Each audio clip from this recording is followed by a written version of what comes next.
we also have our game design, and Pixel is not a historical book, and it's all about recreating that feeling of the era, but not being super accurate. Like it was never like a historical lesson.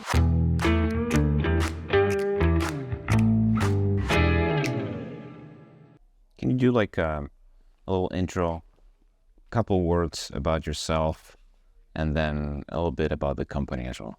So I'm Ana Ribeiro, the creator and creative director of Pixel. And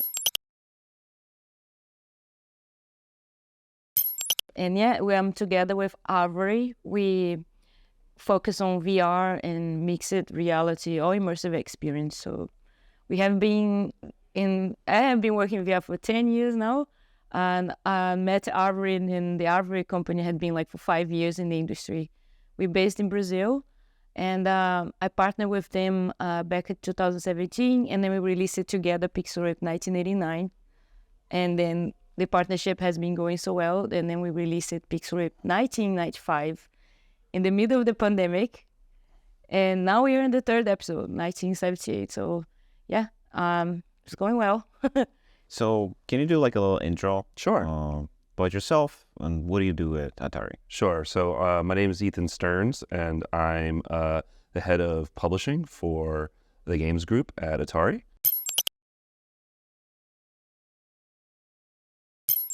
And I'm, in addition to just managing all of the publishing activities for our group, I also, do a bit of executive producer work across all our games and interact with our developers like Arvery on the Pixel Rip franchise. So what is Atari up to these days, like especially in terms of gaming? Because this is such a huge brand with an incredible history. Mm-hmm. Tell all our listeners about like what's going on with it right now. Yeah, so, we're really trying to come back into the PC and console market and bring great games out, games that like celebrate, the retro enthusiasts in all of us, the sort of, we oftentimes think of ourselves as caretakers for the brand of Atari.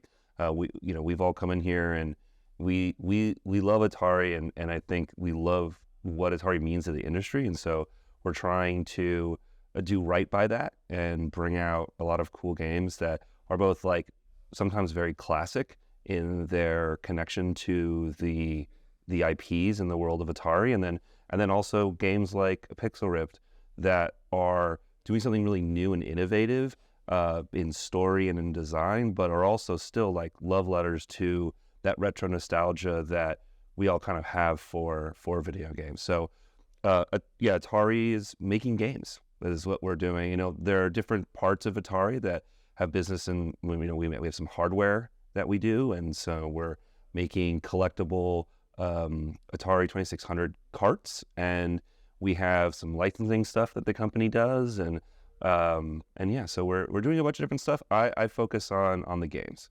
So tell me a little bit about the game that you're bringing to GDC this year, and what are these kind of like peculiarities that make it so unique? So Pixel Ripped is a series, and this is the third episode we are releasing. And we release it every episode is about the history of gaming, and we like to say it's a love letter to the gaming industry.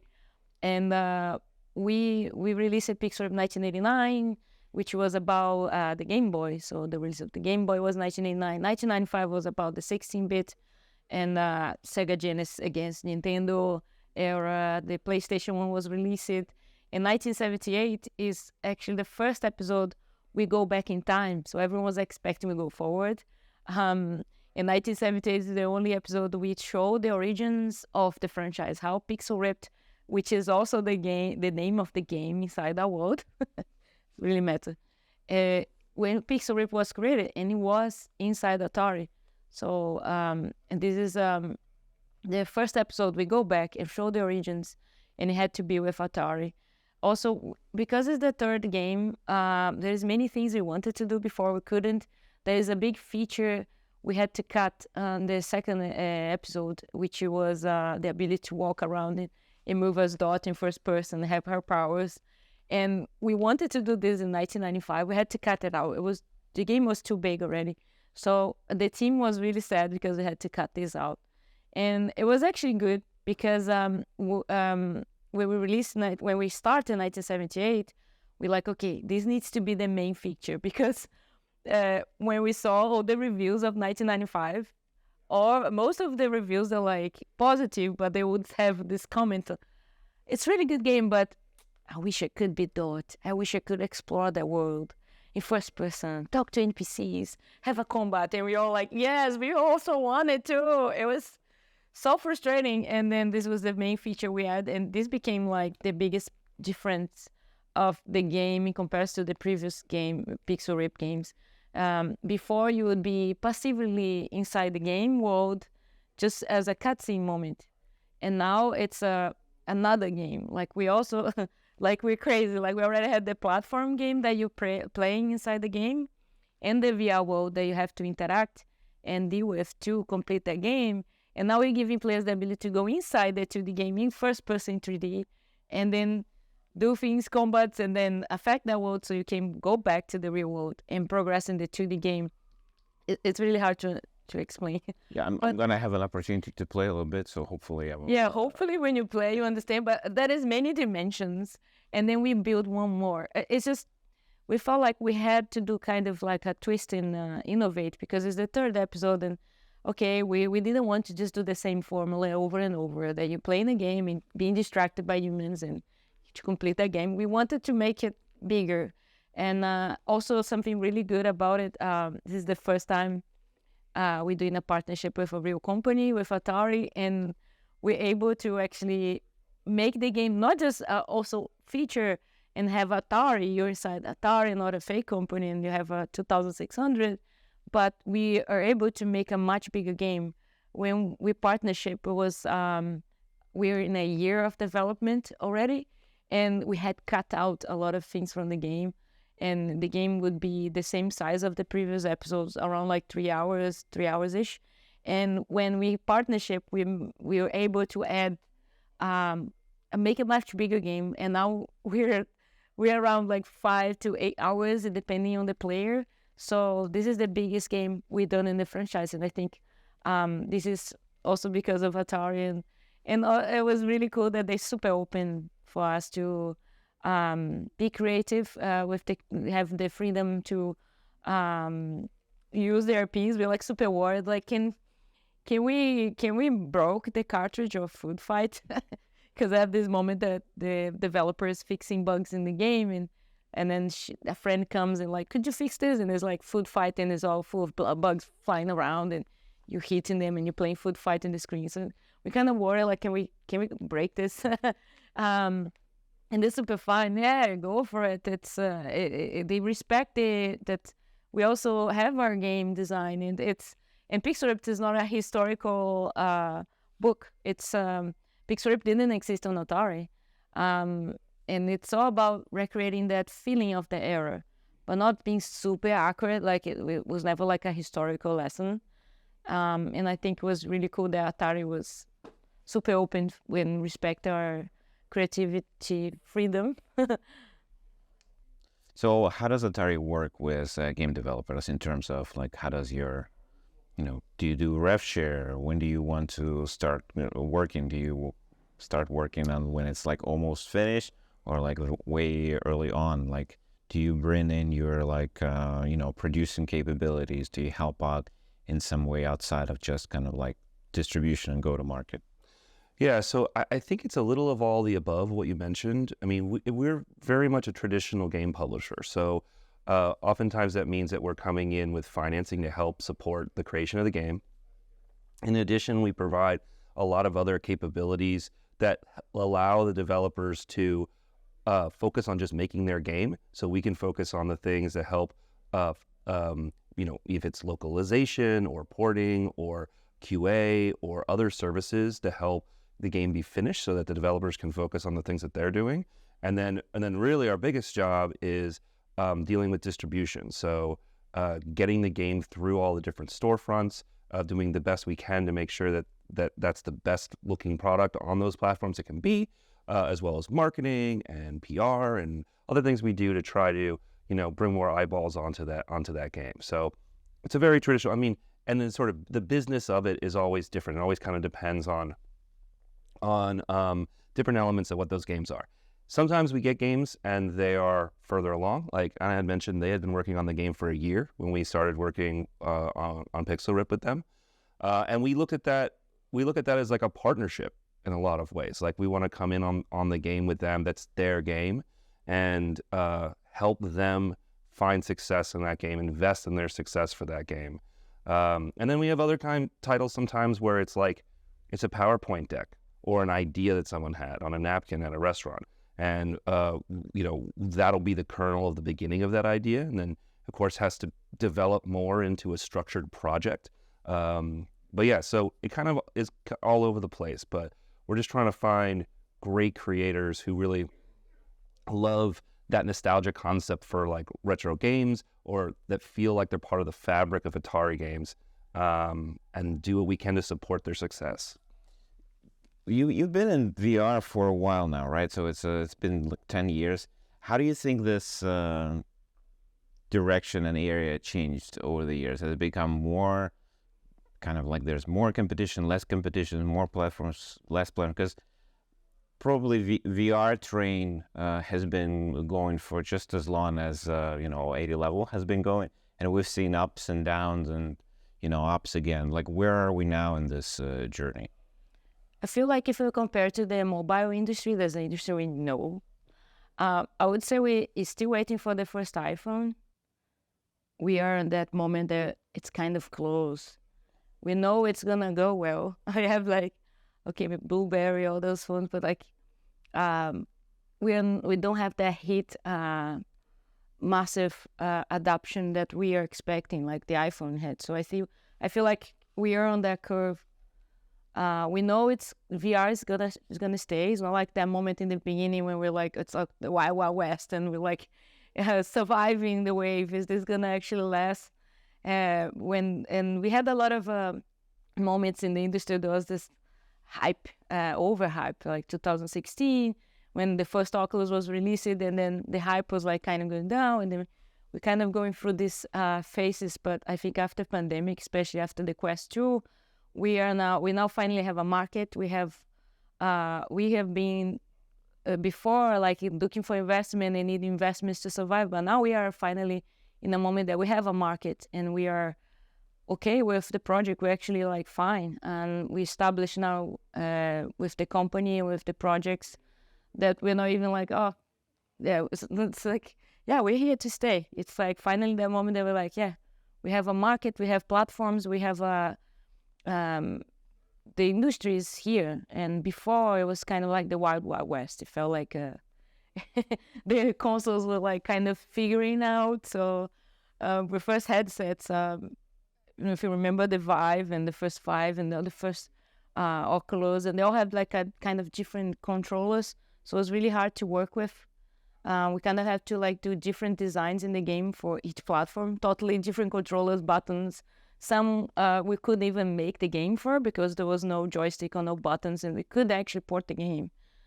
So nowadays, we finally in the moment that for developers, we had a much easier port between the platforms, because not just the engine like Unity and Unreal, they'll have this much easier ports for multiple platforms, but also the controllers itself, the hardware became really similar. You don't see much. I don't think it's a healthy path for any headset to create like a controller that's totally different from the other ones. So this is good. Like the port for the PlayStation, for example, the 1989 when we did the port, the game it was like 2 months of work just to port the game to PlayStation. Things changed, the shaders, everything was pink. We had to update Unity. It was a nightmare. And this time when we ported to PlayStation, I was like, we need to be careful. This is gonna be. I was so worried, and it took us like the first build we did was so smooth. The game was already all working. We had few bugs, but the port took like 1 week. And then we were kind of like together already just polishing the game. It was no surprise, and we're like, yes, finally, we made it. Now VR is finally working. So you are working with Unity for the production of the title.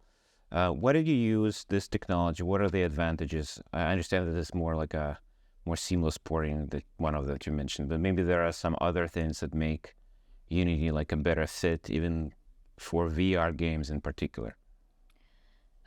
For us, we build 2D platform games too, and Unity is famous to be really good for 2D sprites, animations. We don't. You can do Unreal, but Unity kind of has this really great support for 2D too. So this, in particular for Pixel Ripped, is really good because we have to build many games. We build the 2D game and we build the VR world.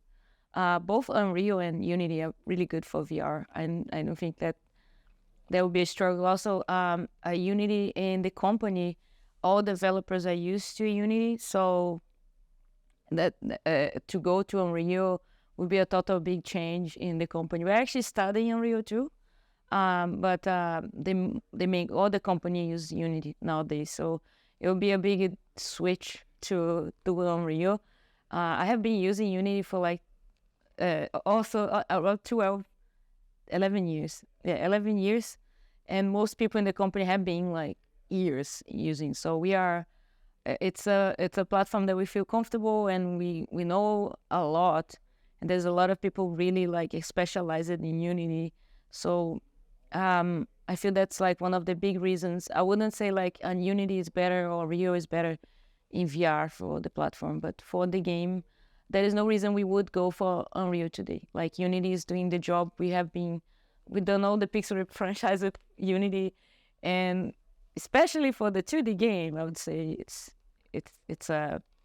something that makes us stay with Unity too, because we have to build a separate game. It's not just one. It's like we actually have scenes separated for the 2D game. We could release that game separately. It's totally another game. So tell me a little bit about distribution. You kind of touched a little bit on that, and especially distribution for VR titles. Yeah. How do you do that? Like, where do you go now? Like, what are the good platforms to start? How do you adapt your game for the platform, like in terms of screenshots, videos, and, all the other elements that are required? Well, I mean, Ana was touching on this earlier, and I think like it's true across every element of VR right now, we've evolved and we've matured quite dramatically in how we do all of those things. So, years ago, you would launch a new VR game, and porting it between platforms was very difficult. What platforms were the most successful? Where was the audience was changing years over year. And what we're seeing now is that there's a more unification of the platform types, so that we can go to Quest, the Meta Quest, and then also bring it to these other platforms pretty simply. There's still a developing market for the home console, so we're showing the game on PlayStation VR 2 today, and we really think that that's a cool platform where it's really accessible for lots of people.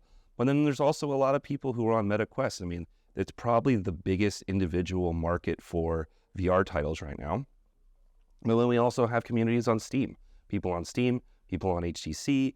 There's Pico's doing a lot of stuff. So there are a lot of these platforms now. But what is making things a lot easier is that those platforms know it's better for them if like it's easier for us to bring the games across all of those spaces, because even though it's a little bit more established, it's still like, again, as Ana was saying, the iPhone solution has the iPhone proliferation of VR has not necessarily happened yet, and so we really still need to do our part to bring the game to as many of the VR enthusiasts across the different platforms as we can. So I had these conversations with a lot of VCs last year, and they were saying that they were actually making a lot of money in VR, and it was a very successful kind of avenue for them. Mm-hmm. Can you tell us a little bit about the numbers? Like, I know you're probably don't want to. Man, I don't really know. I wouldn't be a good person to give you those numbers, but I can tell you from where I was back in the day, where I remember having meetings with like Steam, and they would tell you how many titles on Steam, which was the main place to buy VR titles at the time, how many of those titles were able to break $1 million, or how many were able to sell 100,000 units. And it was so small compared to how much product was coming to market. And now you hear about it more and more from lots of different people, that their game is able to break through. Studios are able to operate on their own revenue. They're not necessarily only surviving off of funding coming from VCs or other places. And I think it's, someone once told me that you'll know VR is successful when people are not talking about it anymore. Meaning, like, people were very obsessed with talking about and investing in VR during a period of time. It was almost overhyped during that period. And it feels like now things have really settled in, and it's become more, it's an operating ecosystem now. It's still not as massive as the console market, but it's growing and becoming better. So I don't have any real numbers. This is actually for Atari. This is kind of our first real big VR title. So after release, we'll probably have some more numbers to look at. But when we came into this with Arvory, it felt very much more safe of an opportunity for us to become financially involved in than a VR title would have been 3 years ago.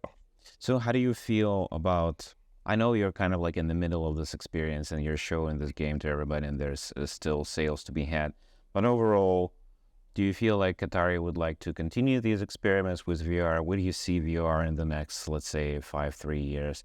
Do you feel like we're going to have kind of more of the same, kind of like a flat, platforms are going to grow a little bit? Or is there an iPhone moment coming? Again, I don't know. And the iPhone moment's been something that people have been talking about like since the beginning. And so to break that up into a couple different answers. One, Atari would love to continue to make VR.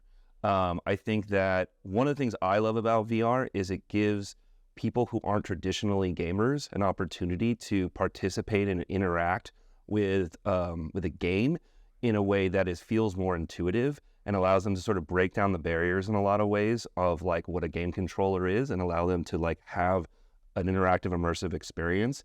And I think that Atari actually, and a lot of our IPs are really about trying to get people to, and all people playing video games and having fun. And not many of our video games are very like obtuse or difficult to play. Our mantra in a lot of ways is like easy to pick up and play, difficult to master. And so that really blends well, I think, with VR and what VR has an opportunity to give a mass market. I am surprised all the time. I go to friends' houses and they have a Quest and I'm like, I didn't know that you were a video game person. They're like, oh, we're not. Their kids play games on the iPad. They don't own a Switch. They don't own anything else, but they went and bought an Oculus or a Meta Quest. And I think that to me shows that the industry is kind of growing into that community of people who aren't traditionally gamers, but like to have that experience. And I think Atari in the past was able to really do that well in bringing video games and the ability to control your television into many, many homes. So it feels like a natural pairing that we want to continue to do. It has to be the right games, has to be the right developers we're working with, but yeah, we want to continue to do it. Thanks for enjoying another episode of the 80 Level Roundtable podcast. Check out upcoming episodes on the 80 Level website at 80.lv. Join our career site at 80.lv/RFP. And share our podcast with friends and on your social networks.